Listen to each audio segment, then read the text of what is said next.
Με λένε Στέλιο Καβαδία. Είμαι 50 ετών και είμαι αυτό που λένε ελεύθερος σκοπευτής της ζωής. Η ιδέα μου για το γραφείο Πρωτότυπων Ιδεών μου ήρθε όπως έρχονται συνήθως όλες οι μεγάλες ιδέες. Ξαφνικά και χωρίς να έχω τίποτα προϋπολογισμένο. Τα γεγονότα σε γενικές γραμμές συνέβησαν ως εξής.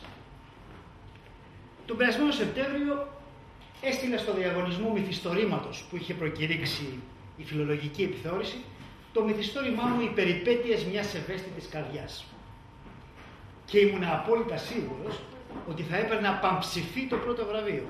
Γι' αυτόν ακριβώς το λόγο πήγα και έφτιαξα και ένα καινούργιο κουστούμι. Θα το φορούσα για πρώτη φορά τη βραδιά της απονομής των βραβείων, που θα αποτελούσε φιλολογικό, αλλά προπάντου. Ξόφλησα 20 χρόνια δουλειάς. 20 χρόνια δουλειάς.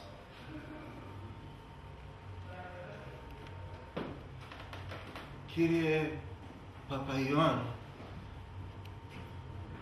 η επιχείρηση δεν θα χρειαστεί περαιτέρω τις υπηρεσίες σας. Μπορείτε να περάσετε από το λογιστήριο να πληρωθείτε.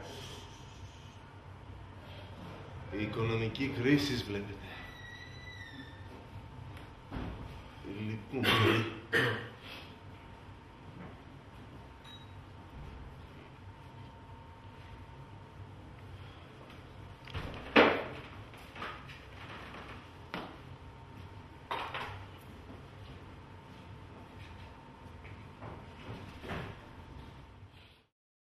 Παρακαλώ. Εδώ γραφείο Πρωτότυπων Ιδεών. Ναι, ο διευθυντής του γραφείου. Ο κύριος Αναγνωστίδης. Αναγνωστίδης ήταν ο επιλογίας μου στο στρατό. Πώς? Ιατρός Αναγνωστίδης. Τότε θα πρόκειται περί συνήμειας. Σας ακούω, γιατρέ μου, σε τι μπορώ να σας φάνω χρήσιμος. Μια ιδέα για αισθηματικό μυθιστόρημα, βεβαίως. Το γραφείο μας διαθέτει πλουσιωτάτη συλλογή για αισθηματικά μυθιστορήματα. Βεβαίως, θα βρίσκομαι εδώ από τις 9 το πρωί στις 9 το βράδυ. Άνευ με σημερινές διακοπές, ακριβώς. Μια διευκρίνηση, γιατρέ μου. Το μυθιστόρημά σας το θέλετε σκέτο ή με γέμιση? Τι εννοώ? Εννοώ θέλετε σκέτο αίσθημα ή να έχει και λίγη περιπέτεια μέσα? Να σας πω, η προσωπική μου γνώμη είναι πως ένα αισθηματικό μυθιστόρημα με πασπαλισμένη λίγη περιπέτεια μέσα θα έχει πιο πολύ γούστο, δεν νομίζετε? Ωραία λοιπόν, σας αναμένω αύριο. Ωραία βόλια, γιατρέ μου. Επιτέλους μόνοι μου. Με συγχωρείτε για την καθυστέρηση, αλλά βλέπετε το γραφείο Πρωτότυπων Ιδεών έχει πάρα πολλή κίνηση. Τηλεφωνήματα, γράμματα από την επαρχία, επισκέψεις πελατών, τηλεγραφήματα. Αλλά ας τα αφήσουμε όλα αυτά. Εμείς τι λέγαμε? Κύριε, τι λέγαμε? Τι λέγαμε? Ναι, λέγαμε για συγχαρητήρια, κύριε Διευθυντά, για την ιδέα σας, εξαιρετικά περίφημη ιδέα, συγχαρητήρια. Η ιδέα σας τιμά την Ελλάδα. Τιμά την πατρίδα μας. Η Ελλάδα, η οποία έχει δώσει τον πολιτισμό εις όλα τα έθνη, εις όλους τους αιώνας. Το ελληνικό πνεύμα συνεχίζεται. Η Ελλάδα εις όλους τους αιώνας. Ο ελληνοχριστιανικός πολιτισμός. Βέβαια, η τιμή θα έχει μια μικρή διαφορά. Δεν σας ενοχλεί. Πολύ ωραία λοιπόν. Μια ιδέα για ερωτική εξομολόγηση σε μαθήτρια του Αρσακίου εσωτερική. Ωραία λοιπόν. Βεβαίως. Γεια σας, κύριε Μιλωνά. Τους χαιρετισμούς μου στην κυρία Μιλωνά. Και να μου φιλήσετε και τα παιδιά, και τα 5 παρακαλώ. Τον κόσμο κυβερνούν οι γυναίκες και οι ιδέες. Βλέπετε όλα αυτά τα ντοσιέ πάνω στο γραφείο. Εδώ βρίσκονται τακτοποιημένες όλες οι ιδέες που αφορούν τον άνθρωπο και τη ζωή του. Έξω. Ιδέες.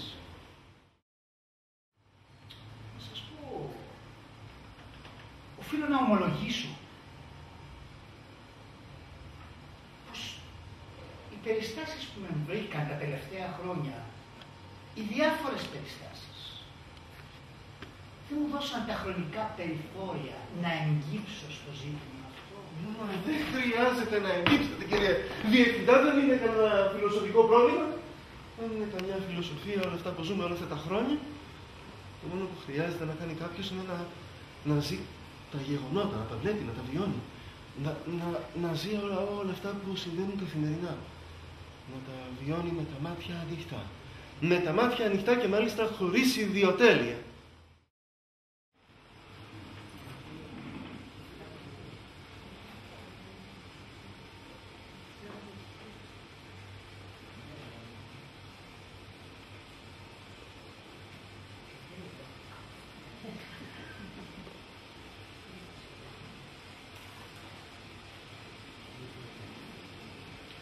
Και 26. 8 και 26 ακριβώς.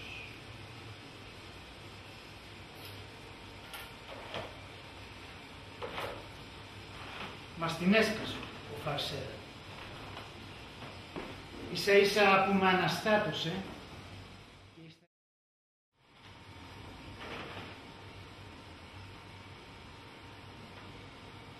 Ναι, Παναγιώτη. Φτιάξε μου σε παρακαλώ μετά. Το συνηθισμένο.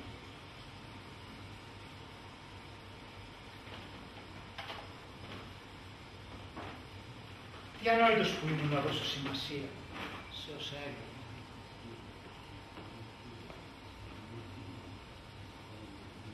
Και τον περίμενα απόψε να ξανάρθει. 8 και 20. 8 και 20 ακριβώς.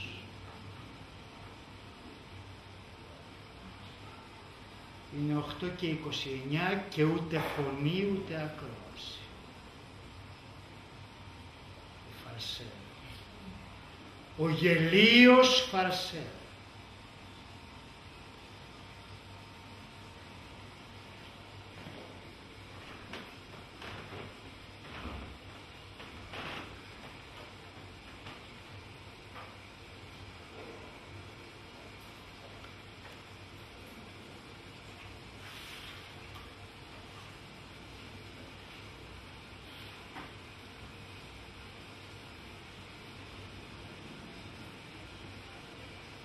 Αλλά φοβερή βροχή σήμερα. Θέλετε κάτι άλλο? Όχι, ευχαριστώ Παναγιώτη, μπορείς να πηγαίνεις. Ευχαριστώ.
Και 31 λεπτά.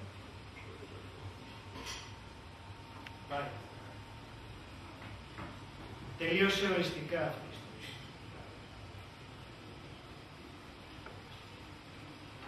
Αυτή η γελία ιστορία.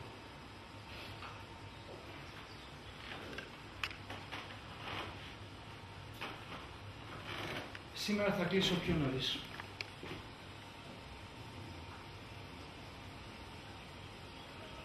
Για να ρίξω μια ματιά που παίζουν τα σινεμά.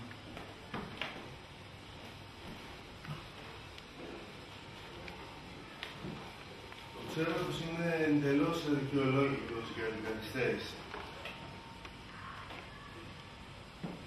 Καλησπέρα κύριε Διευθυντά. Συγγνώμη που δεν σας χαιρέτησα αμέσως μόλις μπήκα. Και την άλλη φορά, προχθές που είχα έρθει, αν θυμάμαι καλά, έκανα την ίδια απρέπεια, αλλά σήμερα είναι και άλλη απρέπεια εις βάρος μου. Η καθυστέρηση. Αυτή η φοβερή καθυστέρηση. Λυπούμε. Ζητώ συγγνώμη που δεν φάνηκε συνεπή στην ώρα μου. Έλεγα, έκανα τη σκέψη πως δεν θα αρχόσαστε. Και με το δίκιο σας, κύριε Διευθυντά. Να όμως που ήρθα. Με καθυστέρηση βεβαίως, αλλά επιτέλους ήρθα.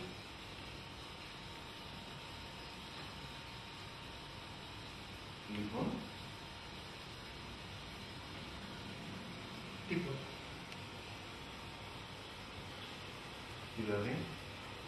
Δηλαδή τίποτα. Βλέπετε, οι ιδέες δεν είναι κονσέρβες για να είναι πάντοτε στη διάθεσή μας. Είναι ζήτημα εμπνεύσεως οι ιδέες. Και πολλές φορές συμβαίνει να είναι φοβερά δύσκολες.